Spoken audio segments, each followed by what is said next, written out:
لنگر ہاؤس کے ہدا پارک میں غرقاب ہوئے شیخ کریم اور ان کے فرزند ساحل کا پوسٹ مارٹم مجلسی قائدین سمد بن عبداد اور فہد بن عبداد کی نگرانی میں انجام دیا گیا۔ لاشیں ورثاء کے حوالے کر دی گئی ہیں۔ میڈیا سے بات کرتے ہیں مجلس کے سینئر لیڈر سمد بن عبداد نے بتایا کہ گزشتہ روز ہدا پارک میں جھاڑیوں کی صفائی کے دوران اپو گوڑا ڈویژن کے ساکنان شیخ کریم اور ان کے 15 سالہ فرزند ساحل غرقاب ہو گئے تھے۔ فوری رکن اسمبلی وہاں روانہ ہوئے۔ رکن اسمبلی کاروان کوثر محی الدین نے مقام واقع پر پہنچ کر لاشوں کو نکالنے کے عمل کی نگرانی کی تھی۔ قائد مجلس اکبر الدین اویسی کی ہدایت پر لاشوں کے پوسٹ مارٹم کی جلد انجام دہی کے لیے متعلقہ حکام سے نمائندگی کی گئی تھی اور رات میں لاشوں کا پوسٹ مارٹم انجام دیا گیا تھا۔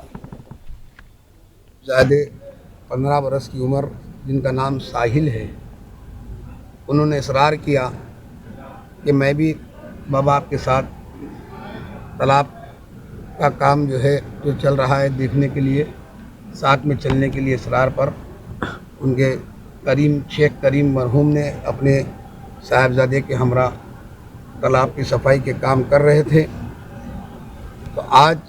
ان بیلنس ہو کر تالاب میں غرقاب ہوئے اور ان دونوں والد اور بیٹے کی موت کا سبب بنی۔ جیسے ہی اس کی اطلاع ملی، نقیب ملت بیرسٹر اسدالدین اویسی صاحب، حبیب ملت علی جناب الحاج اکبر الدین اویسی صاحب کی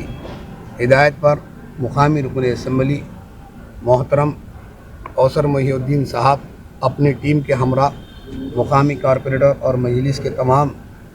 دیگر کارپوریٹرز اور صدر و متمدین کے ساتھ پہنچے اور باڈیز کو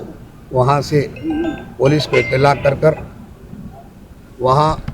عثمانیہ دواخانے کے مورچری کو منتقل کیا، اور محترم حبیب ملت اکبر الدین اویسی صاحب کا کہنا تھا کہ آج رات میں ہی پوسٹ مارٹم کروا کے باڈی کو ورثاء کے حوالے کیا جائے، کیونکہ پانی میں غرقاب ہونے کے سبب جو انتقال ہو جاتے ہیں وہ باڈی پھول جاتی، لہذا ان کے ورثاء کو اصرار تھا محترم اکبر الدین اویسی سے کہ رات ہی باڈی کو دے اور صبح کے اولین ساتھ میں تدفین عمل میں آئے۔ تو الحمدللہ کوثر محی الدین صاحب، RMO اور اسسٹنٹ کمشنر آف پولیس